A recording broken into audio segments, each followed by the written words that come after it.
فوتگی کو لے لے، اس میں وہاں پہ خرابیاں ہیں کہ ہمارے ہاں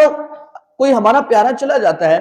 ہمارے معاشرے کی خرابی یہ ہے کہ ہم مہمانوں کو کھانا کھلانے کی ہمیں ایک عادت ہے،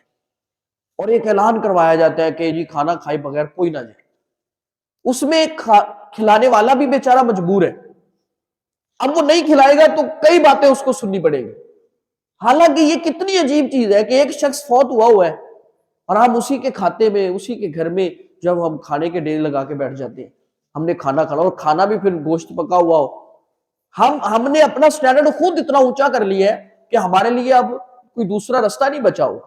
تو کوشش کیا کریں کہ فوت شدگان، ان کے جو ورثاء ہیں، ان کے گھر سے اب کھانا نہ کھایا کریں۔ اگر آپ کو لگتا ہے کہ آپ نے ایک دن کے لیے جانا، جنازہ پڑھ کے واپس آ رہے ہیں، تو آپ ہوٹل سے کھا لیں۔ ہوٹل سے نہیں کھاتے، اگر اس ایریے میں کوئی آپ کا دوست ہے تو اس کو جا کے تکلیف دے لیں، اس سے کھا لیں۔ کبھی بھی فوت شدگان کے گھر سے جا کے کھانا نہ کھائیں، وہ چونکہ اس حالت میں مجبور ہوتے ہیں، غم زدہ ہوتے ہیں، ان کو پریشان بالکل بھی نہ کریں، بالکل پریشان نہ کریں۔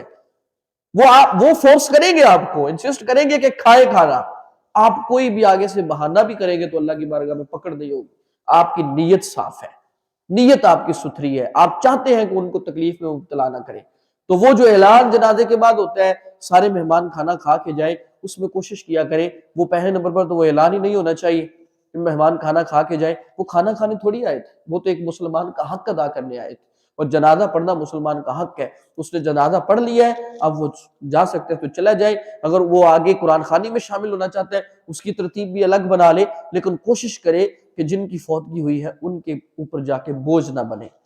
بوجھ نہ بنے، کیونکہ وہ پہلے ہی دکھیاری حالت میں ہے، ان کو مزید پریشان نہ کیا جائے۔ یہ وراثت کے متعلقہ ایک بڑا ڈیٹیل والا ٹاپک ہے، اس میں کوئی بھی سوال ہو وہ ہم ڈسکس کر سکتے ہیں، کوئی جائیداد تقسیم کروانی ہوتی ہے، کرنی ہوتی ہے، یہ وراثت کے مسائل قرآن پاک نے بڑے خوبصورت انداز میں بیان کیے ہوئے ہیں، اور قرآن پاک نے کہا ہے کہ وراثت کے مسئلے سیکھنا ہر مسلمان کے اوپر فرض ہے۔ تو یہ چیزیں عموماً کوئی بھی سوال وراثت کے متعلقہ جو اصول ہے نا فتوے کا، وہ یہی ہے کہ آپ اپنا سوال لکھ کے لائیں، پھر اس لکھے ہوئے سوال کے مطابق اس کا جواب آگے لکھا جاتا ہے تاکہ ہمارا جو مسئلہ ہے وہ حل ہو سکے۔ اللہ سے دعا کرتے ہیں جو باتیں عرض کی اللہ پاک ہمیں